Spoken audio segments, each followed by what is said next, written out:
Getting to celebrate my friends and the good work they're doing in the world is one of the reasons I love my job so much.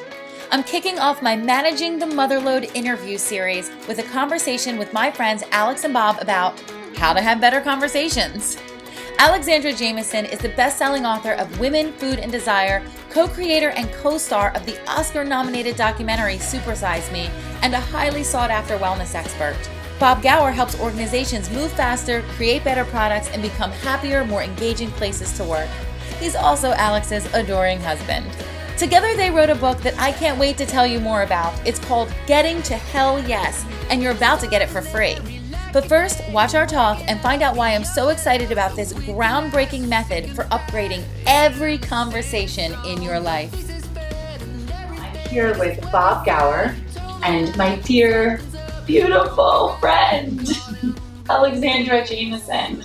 Thank you for coming back to BEXLIFE. We've made some interesting videos in the past. Oh my gosh, we have. Yeah, with interesting comments. So I'm asking you today to only leave really nice, sweet comments, and we promise in return to give you abundant and valuable information because we're talking today about getting to hell yes. My little book baby. This is the sweetest little book. It's beautiful, which shouldn't be important, but hey, that's society. It's packed with amazing information that's changed my life, and that's why I am so proud to be the author of the foreword of this book. It is a book, by the way, first of all, in the comments of this video, I want you to go and click on the link and pick up this book for free. You're going to get a digital download and all kinds of wonderful tools that are going to help you in every single conversation in your life.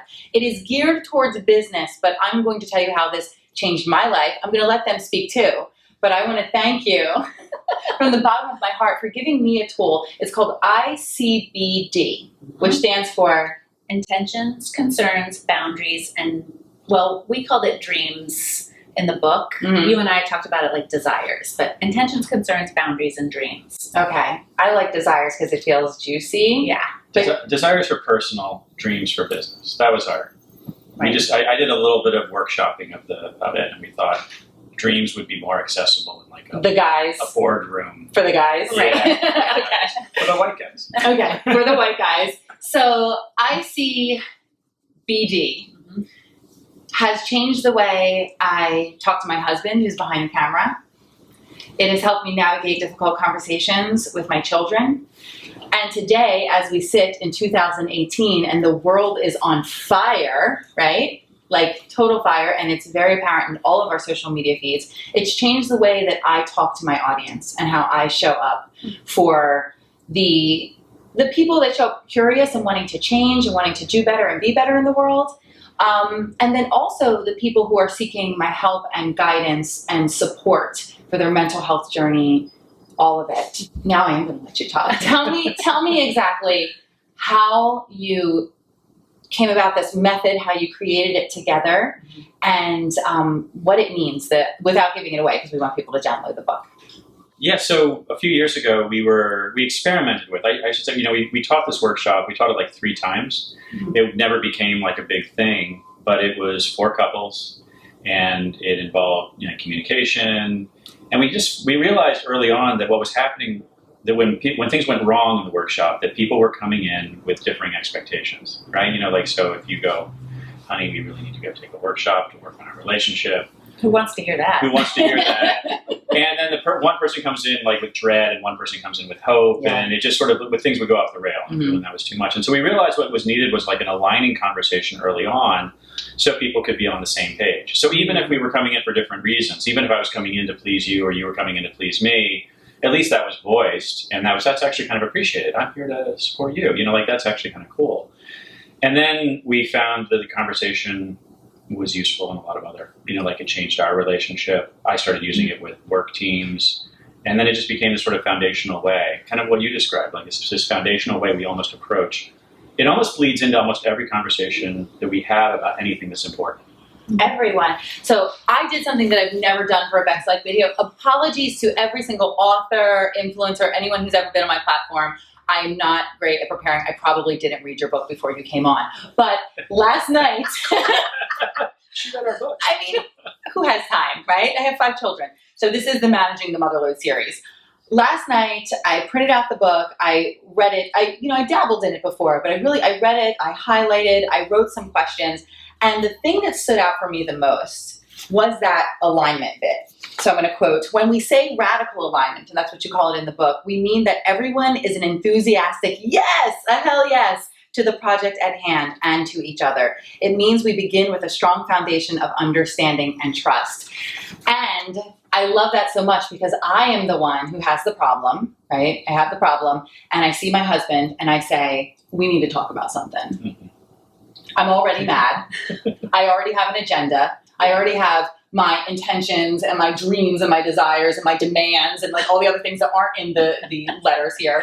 And he's like, on the defensive right away. Right. So I love how in the book you present it as this method that you share with your partner or the other people that are involved so that they can prepare.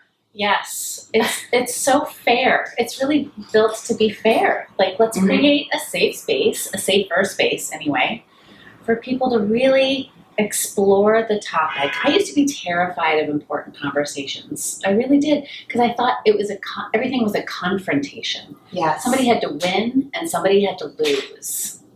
Does that sound familiar? Sounds like okay. And I thought, well, if I'm a good person, I can't be a bitch and go after someone and make them like the loser. Mm-hmm. And I don't want to be a doormat, and I don't want to be the loser. And so through repeatedly having this conversation in our relationship and then teaching it to friends and now teaching it to clients, like, wow, conversations are a way to find alignment. Like maybe we actually want everyone to win. Yes. That and that was another point where you're talking about the boundaries part of it, the B part, and how boundaries are really a kindness, which I know as someone who works in the spiritual wellness, and I'm talking about this stuff all the time, but women often feel like boundaries make her a bitch. Yes. Right? And that's how I went through life. Like, okay, I'm going to set boundaries, but then I have to be the bitch. Mm-hmm. So I was hating on myself at the same time as taking care of myself. And how does that make sense? It doesn't. If you don't have boundaries, you can't be taking care of yourself. And boundaries are how we teach other people how to take care of us. But by, as a mom, like by having our own boundaries and standing up for them consistently, we then teach the people around us how to have their own boundaries. When you assert your boundaries and then the other person feels permission to do the same, that's where they feel loved, even in witness to you saying, this is what I'm going to accept and not accept. And we do try to frame the conversation with a couple of little rules or things to keep in mind.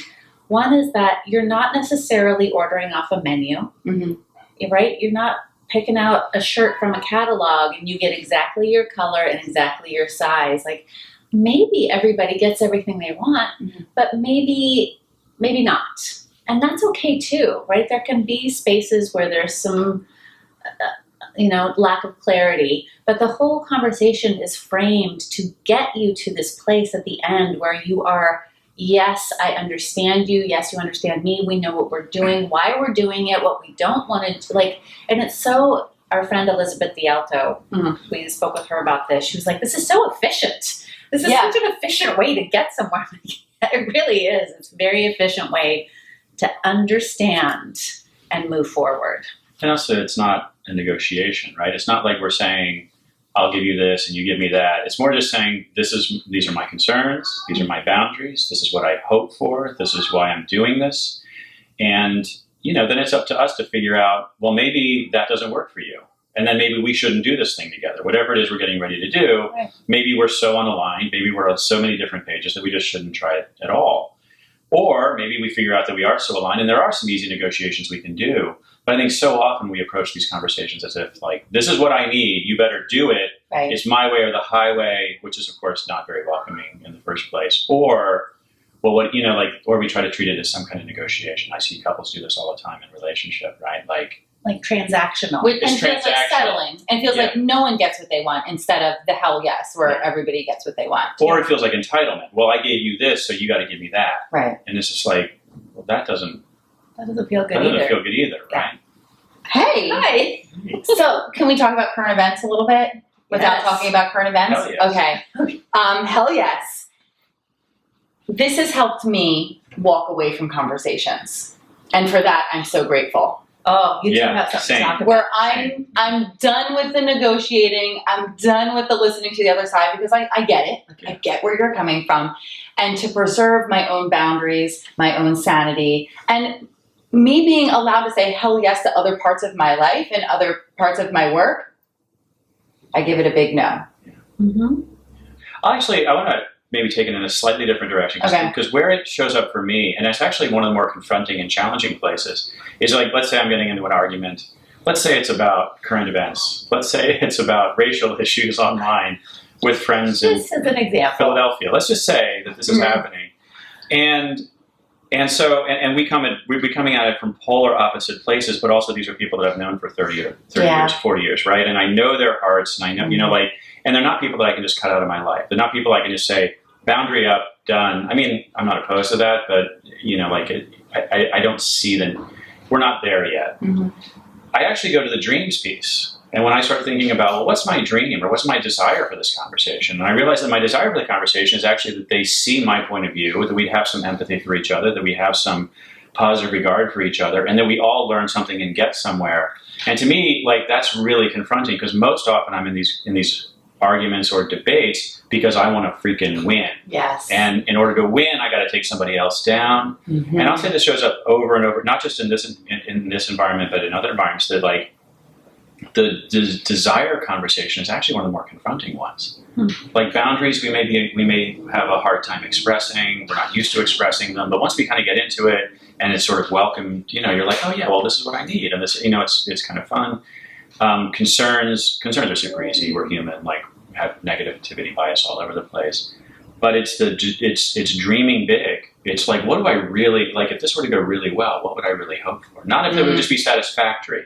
Not if I would just get out of this and be okay. But what would it really mean for this to go exceptionally well? Mm-hmm. And I think that's the confront, especially in this. I was just listening to letters from a Birmingham jail yesterday with Martin Luther King and realizing his approach.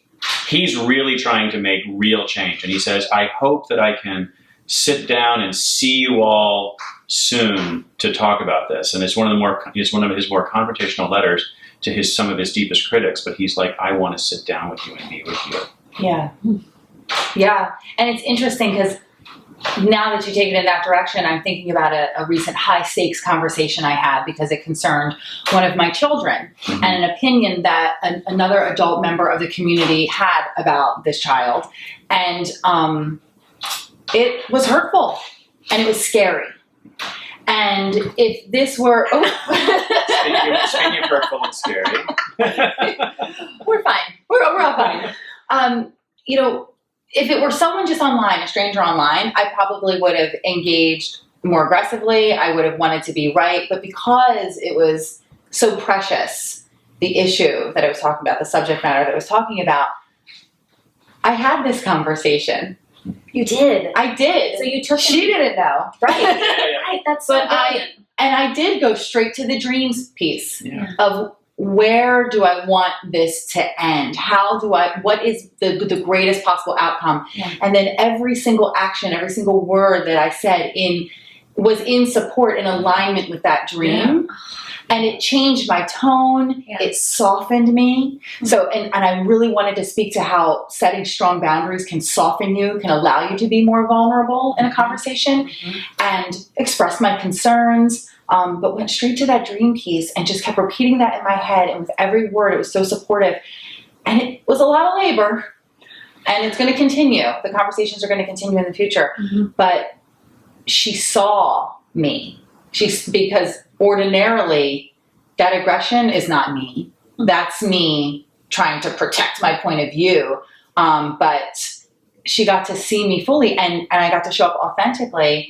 And I won. I feel like I won the conversation for me, but not against her. Yeah. That's awesome. Yeah. That is so awesome. That's everything we want for this book.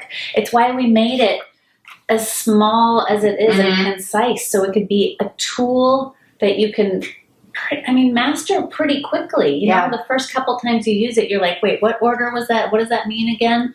But for it to be useful, for it to help people connect and speak their minds and their hearts more clearly in a way where, we can truly mend things.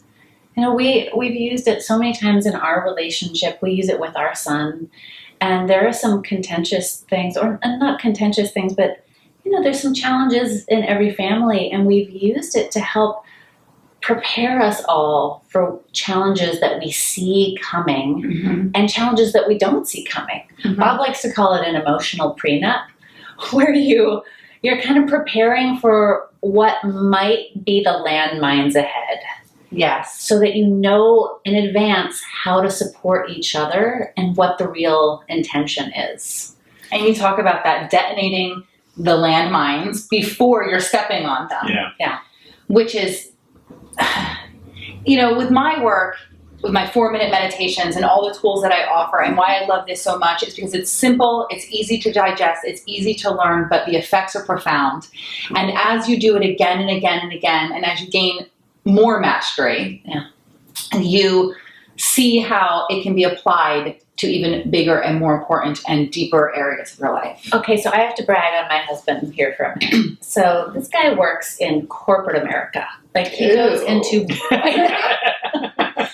He has the same reaction about that sometimes, by the way.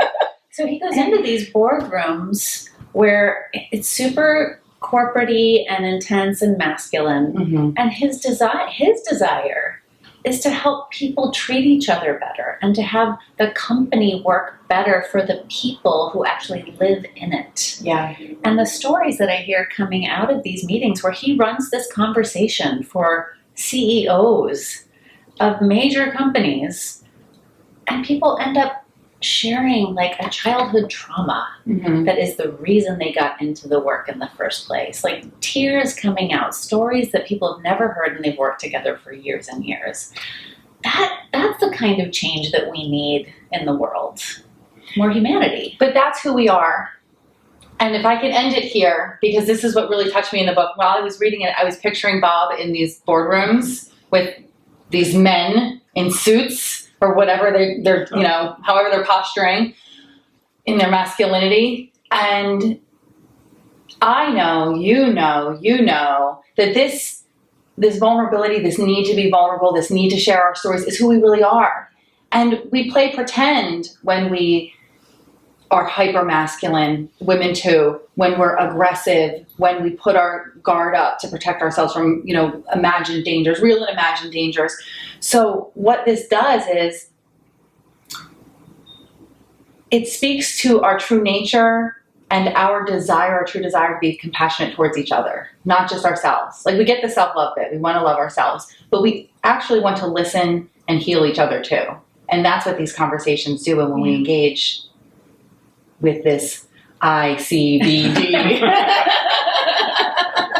Hell yes. That's what happens. That's what happens. Yeah.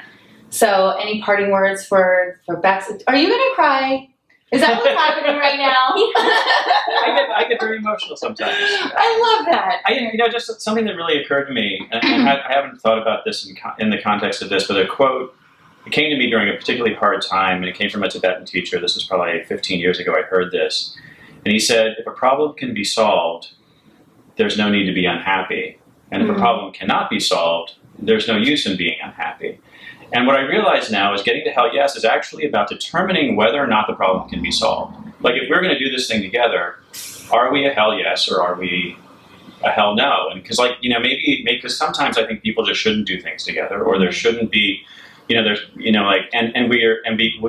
discover that until we're like well into it. I've had marriages like this. Not this one, not even close. But I've had other marriages like this where, you get into it, you're like, oh, wait a minute. We have like fundamentally different expectations about what it is we're up to. And I think it is about mapping the landmines, but it's also about mapping sort of the areas of overlap. And so we know going into the thing, we have a good confidence that we're going to succeed. Yeah. Can I bring up a recent example? We haven't actually framed it in this way, but we use this conversation before we go on any family vacation. And it's especially helpful when we go and visit a certain segment of the family. That can be a little stressful. I feel ya. And a recent trip, I decided that I didn't want to go. So Bob went by himself, and it ended up being one of the best. It was the best trip I've ever had. Trips you've ever had. So, so me being us being a hell no to us all going together, and you going on your own, ended up being the perfect right thing. Yeah, that was cool. This conversation demands honesty. Yes. It commands honesty in a way that feels really good. And so I thank you for that. I said it before, I'll say it here because I've only said it in private. Alex is probably the most emotionally evolved and intelligent person I've ever met. And I have such confidence in you as a friend. I'm so grateful for what this has given to me in my life. I'm going to continue to use it and share it and evangelize for this method everywhere. Thank you so much for writing this and for being alive and no, actually, I have to put the attention back on you for a minute because you're one of the first friends that I shared it with. I taught you this method, and you ran with it. Yeah, you took it home, you started using it, and you told me within a couple of weeks, you were like, "This works. Yeah. This was so transformative. I'm using it, and this was my sex got better." Thank you. You're welcome. Hello. So just your positive feedback inspired us so quickly to we got to do this. Okay. You can make the check payable to Rebekah Borucki.